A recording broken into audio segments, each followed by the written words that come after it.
Guys మీకు కూడా అర్థమైతే లేదా బీజిఎంలో యూఎంపీ ఇంకా ఏ గన్ బెస్ట్ క్లోజ్ రేంజ్లో. మరి మీరు టెన్షన్ అయితే తీసుకోకండి, నేను చెప్తా కదా. ఇప్పుడు మనం అయితే ఏకేఎం డ్యామేజ్ అయితే చూద్దాం. హెడ్కి అయితే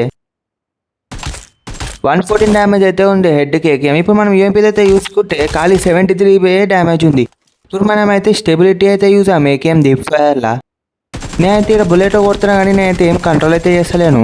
మనకి ఏకేఎం అయితే చాలా గాలిలోకి అయితే దొరకబోతుంది. ఇప్పుడు మనం యూఎంపీ అయితే చూసుకుంటే స్టెబిలిటీ అయితే చాలా మంచిగా ఉంది. ఇప్పుడు మనం అయితే ఫైర్ రేట్ అయితే చూసాం.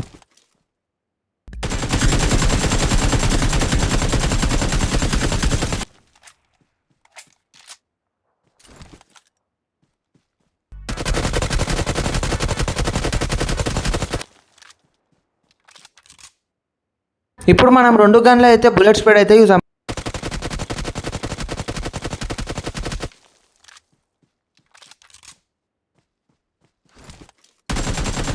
మీరు చూసినట్టయితే యూఎంపీ బుల్లెట్లు అయితే ఎక్కువ స్ప్రెడ్ అయితే లేదు, కానీ ఏకేఎం బుల్లెట్ స్ప్రెడ్ అయితే అవుతున్నాయి ఎంత కంట్రోల్ చేసినా. ఇప్పుడు మీరు ఏకేఎం వాడదాం అనుకుంటే మీకైతే చాలా ఎక్స్పీరియన్స్ అయితే ఉండాలి. యూఎంపీ కూడా తక్కువనైతే కాదు క్లోజ్ రేంజ్లో.